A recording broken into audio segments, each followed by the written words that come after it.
was asked to present what in effect is the keynote address for this occasion.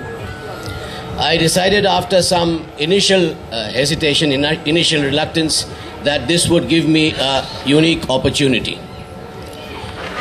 You see, remembering always the fact that rendition of all Tagore's compositions that you will hear tonight are in Bengali, and that the audience comprises substantially of people whose native tongue is not Bengali, there is therefore a need for, well, not a translator, but certainly an interlocutor, And that is what I envisage my role to be. I envisaged when I was asked to do this presentation, and that explains my presence here on this stage.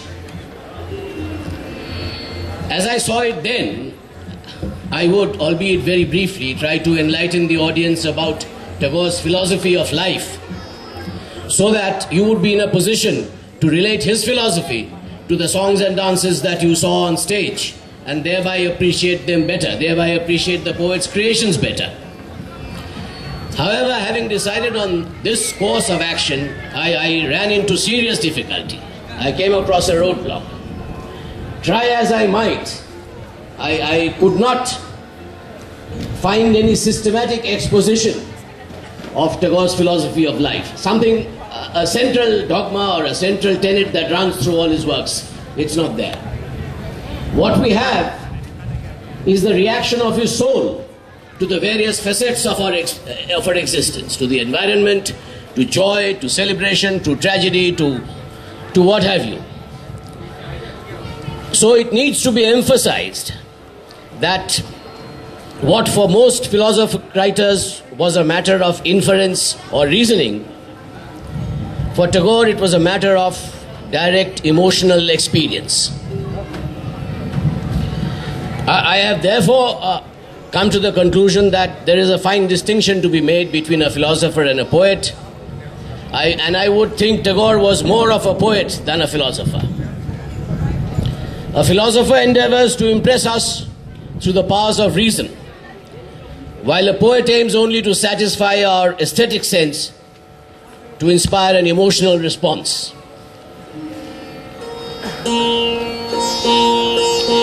So it is in this spirit, ladies and gentlemen, that you will have to listen to the songs that follow. They are for the most part outpourings of his soul in his quest of the eternal truth. In the opening song that you will hear shortly, Alokeri Jhorna Thalai, the poet's metaphor is that of opening up of the mind so that it is receptive to the winds of change, bringing in new ideas and cleansing the mind of all its outmoded baggage and all the relics of the past. To continue with the same metaphor, this will push back the edges of the universe, and then maybe you get a glimpse through the poet's creations into the infinite and the absolute. If I may be permitted a personal digression here, about 4 years ago I was present at a literary event where the chief speaker was Salman Rushdie, Sir Salman now, and believe you me, the point he made, obviously through a slight, completely different narrative, the narrative had to be different, was exactly this. Any progress in pushing back the frontiers of knowledge in your quest for truth can only be made by opening up the mind and washing away the debris. There is another song which you will hear this evening, Anandadhara Bohiche Bhubane, which again talks of an uninterrupted, unpunctuated stream of existential happiness. Yes, admittedly the concept is a little abstract, but it does remind you, does it not, of James Joyce's Streams of Consciousness. Well, the point I'm making is that it is amazing how great literatures spread over different continents, over different centuries, have expressed strikingly similar views. There is also a song which I think you will enjoy. It's called Premer Juare. It's set to with a choreographed dance. It is much more than just a love ballad. It is actually, it best described as an unrestrained explosion of love. And yet even here, the poet talks of not looking back at the past. So, ladies and gentlemen, if I were asked to stick my neck out and name one theme, one leitmotif running through all these songs and dances or songs that you will now hear, it would be this. Embrace change, embrace modernity with all its nuances, and unclutter your mind of the irrelevant baggage. Your host tonight will be Aurobindo Roy. I do beg his pardon, Dr. Aurobindo Roy. Sir. He has been doing a sterling job as a compere on the Southeastern Railway for more years than I care to remember. He will briefly initiate you into each song. Try, if you will, to relate what he says to what I have said, and then see and listen to what is presented on stage. And then maybe, just maybe, the spirit of Tagore will catch on. Thank you. Thank you, sir, for opening up our minds to the compositions of Tagore. Ladies and gentlemen, without taking any more of your time, we move on to the opening composition, Alokheri Jor Nadarai. A little in English. Open the windows of your mind. Let in the light of the universe and wash away all the pettiness so that the mind acquires an entirely new dimension. Let this joyous wave sweep out the old and bring in the new. Alokheri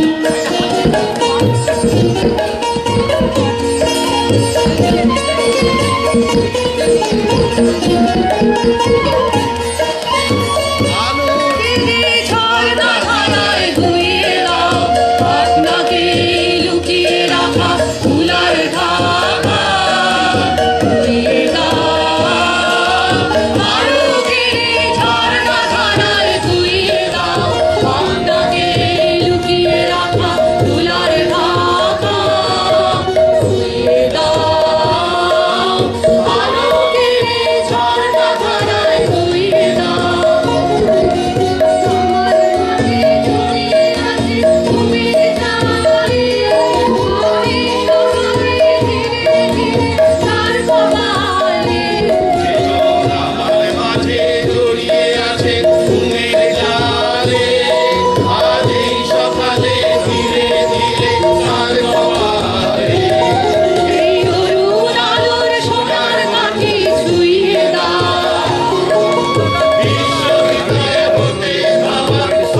And now, ladies and gentlemen, we move over to the dance and music numbers. A Giti Alekho with Nritya in the form of Kobi Pranam.